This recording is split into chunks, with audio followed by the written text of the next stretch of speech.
বর্তমান সময়ের প্রেক্ষাপটে বর্তমান সময়ের ওলামা একরামগণ, বিশেষ করে বাংলাদেশের ওজাহাতি আলেমগণ বাংলাদেশকে বুখারা ও সমরকন্দের দিকেই ঠেলে দিচ্ছেন কিনা সেটা একটু জানতে চাচ্ছি, এবং ইচ্ছাকৃত কিনা বা অনিচ্ছাকৃত কিনা তাও চিন্তার বিষয়।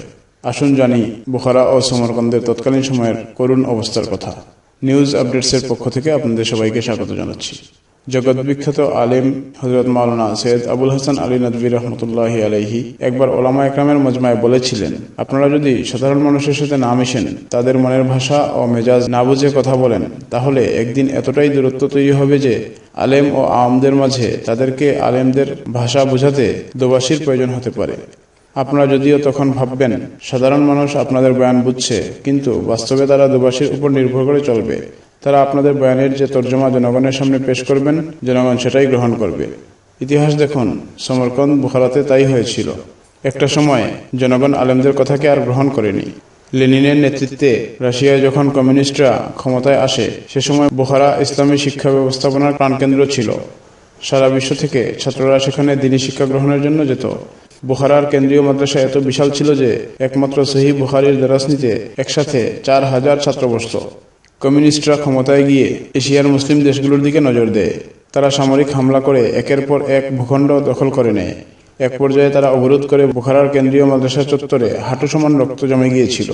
দিনব্যাপী আলেমদের পাইকারি হারে হত্যা করার পর বিকেলবেলা কমিউনিস্টরা শহরে সাধারণ মানুষদের বুখারার বাজারে সমবেত করে। তাদের সামনে একটা লাশের খাটিয়া এনে রাখা হয়। তাতে একখণ্ড কাঠ, চাদর, মুড়ি দিয়ে ঢেকে রাখা ছিল। তারপর বুখারার সাধারণ মুসলমানদের ওপর শুরু হয় চরম ও নির্মম নির্যাতন। মসজিদ মাদ্রাসা তালাবদ্ধ করে দেয়া হয়। আজান, নামাজ, রোজা, হজ, জাকাত নিষিদ্ধ করা হয়। কোরআন পড়া শিখা ও আরবি শিখা, মুসলিম পরিচয় দেয়া, দাড়ি রাখা সবকিছুই নিষিদ্ধ করা হয়। মুসলিম নাম পাল্টে রাশিয়ান নাম রাখা হয়। কেউ মারা গেলে লাশ ইলেকট্রিক চুল্লিতে জ্বালিয়ে দেয়া হতো, ছাই করে দেয়া হতো। লাশ দাফন করার অনুমতি পর্যন্ত ছিল না। এমনই নির্যাতন চলে প্রায় 70 বছর ধরে। ইতিহাস পড়ে জানা যায়, বুখারা পতনের আগে আলেম আর আওয়ামদের মাঝে বাতিল শক্তি যুজন যুজন দূরত্ব তৈরি করতে থাকে। আলেমদের ভাষা তখন এত কঠিন থেকে কঠিনতর হতে থাকে যে জনগণ কেবল বিগড়াতেই থাকে। তাদের আচরণগুলো এমন ছিল যে যাতে জনগণ আলেমদের ওপর থেকে আস্থা, ভালোবাসা ও শ্রদ্ধাবোধ উঠিয়ে নেয়। বড় বড় আলেমদের নাম ব্যবহার করে তখন চলতে থাকে আলেম ও আওয়ামদের মাঝে দূরত্ব সৃষ্টির নীল নকশা। বুখারা ও সমরকন্দ সহ মধ্য এশিয়া সোভিয়েত ইউনিয়ন থেকে স্বাধীন হয়ে গেলে হযরতজি মাওলানা মুহাম্মদ ইনামুল হাসান রহমতুল্লাহি আলাইহির সময় সেখানে বাংলাদেশের তাবলিগ জামাত যাতায়াত শুরু করে। তারা আবার নতুন করে দিনে ভিড়তে থাকে। ভগ্ন মসজিদগুলো সংস্কার হয়ে মুবাল্লিগদের দ্বারা আবাদ হতে থাকে। মসজিদে মসজিদ আজান হতে শুরু হয়।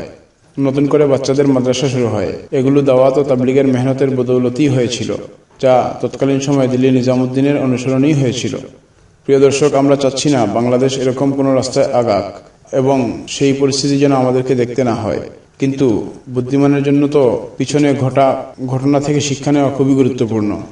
আমরা আজ একবিংশ শতাব্দীর নাগরিক হয়ে যদি আমরা পিছনের ঘটনা থেকে শিক্ষা নিতে না পারি বা ব্যর্থ হই, তাহলে সেটার দায়ভার কাদের উপর বর্তাবে? কেউ একজন ভুল করলো, অন্যজন সবাই দেখলো, ভুলকে বাধা দিল না। সেক্ষেত্রে যখন বিপদ অবশ্যম্ভাবী হবে, তখন তো বিপদ সবাইকেই একসাথে গ্রাস করে নিবে। প্রিয় দর্শক, সময় সময় এরকমই গুরুত্বপূর্ণ নিউজ আপডেট সমূহ, বিশেষ করে মূলধারা দাওয়াত তাবলীগের মেহনতের দেশীয় ও আন্তর্জাতিক নিউজ আপডেট সমূহ সবার আগে আপডেট পেতে আমাদের চ্যানেলটিকে এখনই সাবস্ক্রাইব করে দিয়ে পাশের বেল আইকনটি ক্লিক করে আমাদের সাথেই থাকুন। পাশাপাশি এই গুরুত্বপূর্ণ নিউজটি অন্যের নিকট পৌঁছে দিয়েও আমাদের সাথেই থাকুন। দেখা হচ্ছে পরবর্তী কোনো নিউজ আপডেটসে। সেই পর্যন্ত বিদায় নিচ্ছি।